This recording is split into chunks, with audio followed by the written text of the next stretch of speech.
About 9 o'clock this morning, we had a call. About 9 o'clock this morning, we had a call for a malfunction in the foam system here at the airport. Apparently, they were working on the system when there was an error. It's a flooding foam system, which means that when it discharges, it fills the entire hangar with foam. We did get some initial reports of some people that were lost inside. We were able to locate them. They were up on an upper level. So they were able to actually stay out of the product, and we were able to get them down without having them get contaminated. And, is this a major hazmat concern? How dangerous is this foam? It's not. When we talked to the reps at Ansel, who are the makers of the foam, they conveyed to us that it's essentially a dish detergent, and basically it's a simple flushing of the person and getting them into a shower and getting them cleaned up. Okay, so no concerns about anyone, or as far as you know, was anyone covered in the foam? We had a few people covered in foam, varying degrees. There were a couple of people that get a little inhalation from it, which it is an irritant, so they did go and get evaluated at the hospital. But no serious injuries. People are being released to go home now. How many taken to the hospital? I believe there were 2 that sought help in the hospital.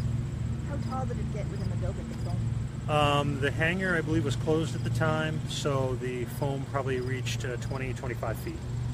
And how quickly were they able to stop the foam from discharging? The foam was still discharging when we arrived. So once the system starts, it will go until it's expended. So when we arrived, it was in its final stages, and then it was followed up by water coming out of the sprinkler system. It was pushing it further out of the hangar. Okay.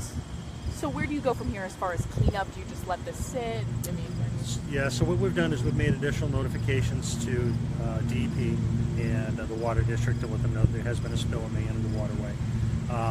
Air will play a big part. The wind will play a big part in breaking the foam blanket down.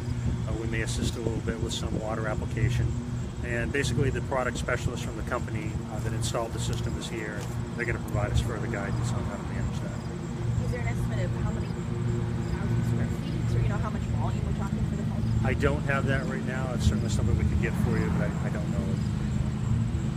It must have been somewhat frightening for the people to be enveloped in this foam. I mean, I'm assuming once it gets into its normal state, it's going to be hard to breathe. It's not. It's called high expansion foam, so there's a fair amount of air in it. They're relatively easy to move through it, but it will engulf a person. I mean, it's up over their head. When firefighters went into the building, they were met with a foam wall that was over some of their heads. It was difficult for them to get through. So. Is this the Lufthansa? I'm going to mispronounce it. The Lufthansa? It is the Lufthansa hangar, yes. Is there an estimate of damage, or do you anticipate damage, or do you just watch? We do anticipate damage. We don't know to what extent at this time. There certainly will be damage from the foam into the water that followed up from the sprinkler system. Were there planes inside? There was one plane being repaired inside that I'm aware of. I don't know of any others. And again, was this caused by human error, I guess, or the system simply not functioning? I don't know that it was caused by human error. I do know that the system was being worked on. Whether there was a mechanical fault or a human fault, I couldn't speculate. Great. Thank you. That's great. Thank you so much. Yeah, no problem. Anything else? You all set?